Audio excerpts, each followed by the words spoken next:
How's it going, everybody? Welcome back to Manatee Gaming. So I am here to show you about the new Easter event, and more importantly about the Easter event, tell you what you can do with the Easter event to really take advantage of like what is going on, because there's some things that I didn't even realize are actually pretty cool right now that I'm sure other people would be interested in. So for starters, there is an Easter quest which you can come get right here by talking to the Easter Bunny. Simply talk to him and then do the quest. The quest is actually pretty easy to do and involves mostly just doing stuff right here in this event area. It doesn't take very long at all. As you do skilling, or also as you progress through the quest, you will also be able to get these chocolate fragments, and then once you get 15,000 chocolate fragments, then you'll be able to unlock all of the rewards from the Easter event. And they have some pretty cool cosmetics, like this gigantic oversized shirt basically, and these big oversized pants. I'm not really sure what I'm going to use these for personally, but they are kind of cool. Also, there is a rest animation, and then there is a new pickaxe override called the Chick Axe, which is, I don't know, I don't have it yet, but it looks like it might be kind of funny to use. Outside of that, like usual, you can convert these into like skilling stuff, like XP lamps, stuff like that at the very end, I'm pretty sure. I haven't gotten there yet, obviously, but I'm just going to assume that's what you can do at the end. So it is something very similar to like the standard events like that. So it's really not that annoying to do. I know a lot of people are like, I don't want to go do some annoying thing, but it's really not actually that bad. Also, in the description down below, I will give you the Reddit link that will show you guys how to get this Easter egg right here. So it's like this little Easter egg follower. You can unlock this by finding these 15 fairly easy to find eggs in the RuneScape. There is 15 different locations, and they are all very quick to do, so I will have that list for you in the description down below. You do have to have the quest completed before you will actually be able to unlock the egg. So you can go do the egg, you can go find the eggs before you do the quest if you'd like to, it doesn't really matter.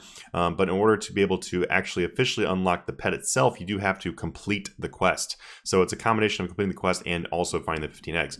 So right here in the Lumbridge Crater, it has been changed to show the Easter event. So as usual, when there's something going on in Lumbridge Crater, there are things to take advantage of that may not be as obvious in the very beginning. The most useful thing here is going to be this whole area right here with the crafting and smithing. There are some other areas around this too, but they're just really not that great. And it's mostly because of the fact that there's just not a bank that close to them. So we've got things like over here, we have a bank chest that is kind of close to the inventor's workshop. So that one's not that bad. If you would like to be able to work on your invention, you can both discover and manufacture things here, but that's really all you can do in this area. As far as the fishing area over there, which is kind of in the background, there's not really much you can do with the fishing area over there. So it's just really just something to avoid. And then outside of the magic trees and yew trees here, that's really about all you can really do outside of the smithing and crafting. So smithing and crafting is where you're going to be spending most of your time during this event. So I would highly recommend that you do take advantage of doing smithing and crafting right now, because it is actually very, very useful to use these little areas because of how close they are to the bank.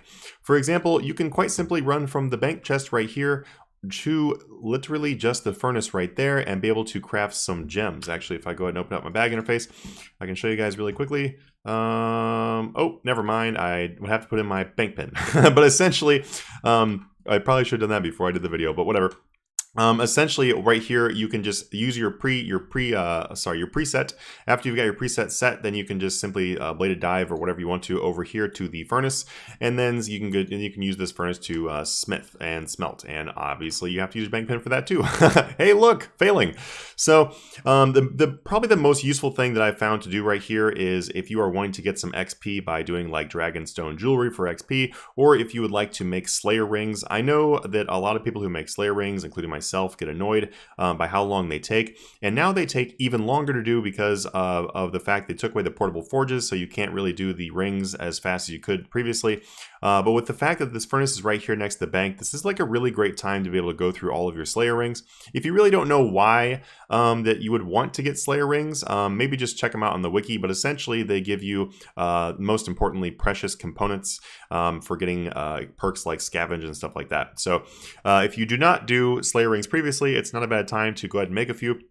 and take advantage of the fact this is so close. This is also very close to using the anvils, although this is not really that important to have a bank nearby, because as far as the smithing works nowadays, you can just throw all your bars in here and then do this. This is actually maybe less of a cool area to do smithing due to the fact that in the artisan's workshop, the heater, like the heating forge, is closer to you than this is. These are kind of far apart. So it's not really as convenient. The advantage, though, of doing your smithing here, and the reason why I would actually recommend doing smithing right now during this event, is just simply because of the fact that if you skill in this area, then you get 25% more of the chocolate fragments, which ends up being a lot more XP too if you end up converting them at the end for like into lamps and stuff like that. So I would definitely take advantage of having these. So actually, let's look right here, click on convert. So yes, you are able to convert them like you are in all the previous ones.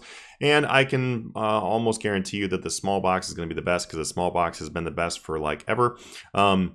So getting 25% extra of the chocolate fragments is definitely worth the extra step or two you have to make here in order to use the forge. So I would keep that in mind, because that will be a very great way to get a whole bunch of extra EXP. So there you go. So essentially do your ring crafting and then also do smithing right now during this event.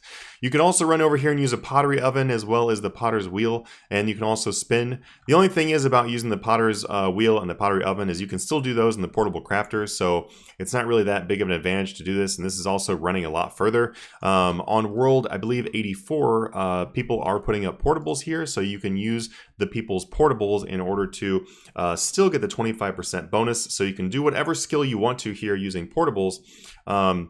And then be able to get that extra 25%, which is super nice. So it is a very good time to do some bank standing skills, or skills you can do in this area right now. Essentially is kind of the spark notes of this video. We have like, I think, what, 10 days left? Yeah, we have 10 days and 2 hours left as of the creation of this video. So that leaves you with lots of time to stock up as many chocolate fragments as you want to. And for those people that are like, well, I don't really know if I care about doing the chocolate fragment kind of thing and to get those boxes, I will tell you that these events are actually super important for you to be able to do in order to get like a lot of extra XP, because the boxes from these type of events actually add up immensely and can give you a massive amount of progress on your account. Well, all right, guys, thank you so much. I just really wanted to show you guys this because I realize a lot of people don't realize how close, especially this right here, the bank chest to this furnace. That's extremely useful right now. It saves you a lot of time, so please go and take advantage of that. As always, feel free to join our Discord down below and check out that list of all the locations for the Easter eggs, and I hope you guys have a really wonderful Easter weekend, and I will see you guys in the next video. Have a good one.